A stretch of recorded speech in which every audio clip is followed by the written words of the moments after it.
Di sini dijelaskan lebih jelas lagi bagaimana pengaruh H, medan magnet eksternal terhadap nilai magnetisasi. Jadi di sini diberikan contoh, kita mulai dari titik 0 di sini ya, titik O ini sebagai pertama dan H-nya itu arahnya ke atas. Jadi pertama kita mulai dari titik O ini, jadi material ini memiliki beberapa domain sehingga net magnetisasi adalah 0. Ya, ini M di titik ini adalah M, ini M dan H ya. Jadi M-nya 0, H-nya 0. Jadi dia saling cancel. Lalu kita beri H ke atas sehingga domain yang magnetic momennya ke atas, yang mengarah ke atas itu akan bertambah besar seperti yang Anda lihat di titik A dan di titik B ini. Jadi yang ke atas makin besar sehingga akhirnya domain-domain yang tidak searah dengan arah H ini akan termakan, menyisakan satu domain yang searah dengan H dan mencapai nilai saturasi magnetik. Jadi ini disebut juga sebagai nilai MS, magnetic saturation ya. Sekarang dari titik ini kita akan mengurangi nilai H. Jadi hanya kita kurangi sehingga H-nya sama dengan 0. Jadi pada saat berarti sekarang ini hanya kosong, 0, berarti tidak ada medan magnet eksternal. Pada material magnet yang lain, seperti paramagnetik, dia akan kembali ke titik di mana magnetic momennya ini saling cancel. Jadi kalau paramagnetik setelah sampai saturasi, dia akan balik ke sini lagi kalau hanya dihilangkan. Sedangkan untuk material ferromagnetik, ketika H dihilangkan, ferromagnetik masih memiliki nilai M. Jadi dia akan pergi ke sini, ke titik D untuk ferromagnetik.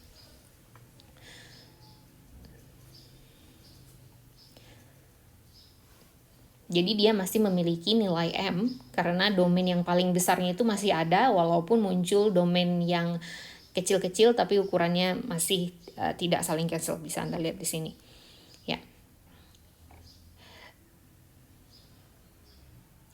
Jadi dia masih tetap punya nilai M. Dan nilai M pada H sama dengan 0 disebut dengan remanan atau residual residual magnetisasi. Jadi nilai sisa ini setelah H-nya dilepaskan ini disebut juga dengan remanan atau residual magnetization. Jadi yang menunjukkan bahwa material ferromagnetik ini tetap termagnetisasi walaupun tanpa medan magnet eksternal. Sekarang dari nilai H sama dengan 0 ya, dari nilai H sama dengan 0, kita beri H lagi tapi bernilai negatif dan arahnya ke bawah. Sekarang tadi kan H-nya ke atas ya, jadi semuanya ke atas. Sekarang bagaimana kalau H-nya ke bawah? Kita balik H-nya.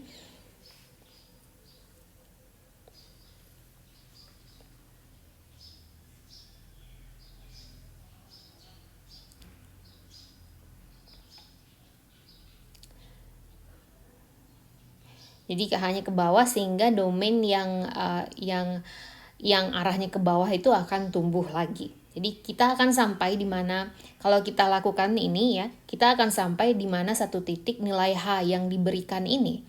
Nilai H yang diberikan ini dapat menyebabkan nilai M sama dengan 0, yaitu di titik E ini. Karena pas dikasih ke bawah, jadi domain-domain lain mulai tumbuh dan akhirnya sampai pada satu titik domainnya itu bisa saling cancel. Jadi besaran medan magnet eksternal yang diperlukan untuk membuat magnetisasi sama dengan 0, untuk membuat nilai M sama dengan 0, sehingga material tersebut tidak lagi bersifat magnet, disebut juga dengan coercive field atau HC. Ya. Jadi ini dijelaskan di sini ya, coercive field sama residual magnetisasi tadi.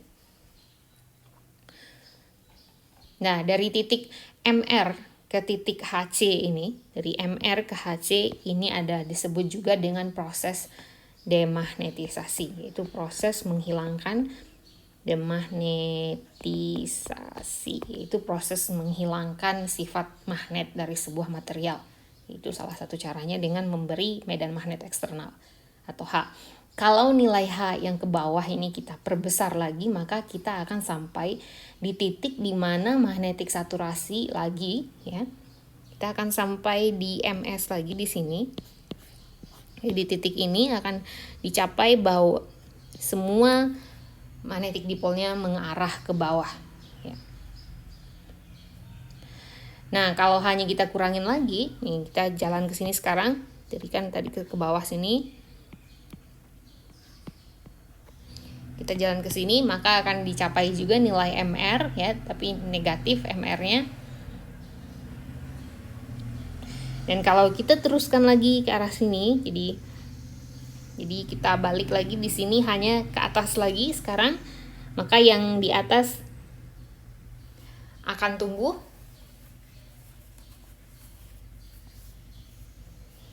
Yang arahnya ke atas akan tumbuh dan kita akan sampai di titik HC ya. Yang bentuknya sama dengan yang ini. Jadi sehingga akan terbentuk hysteresis loop ya. Hysteresis loop. Jadi kalau ini kita dari HC ini kita teruskan lagi, kita akan sampai di sini. Jadi dia akan membentuk yang namanya hysteresis loop. Ya.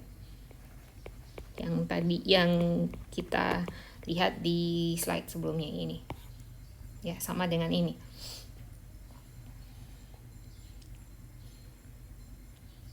Jadi sifat histeresis ini hanya ada pada material ferromagnetik.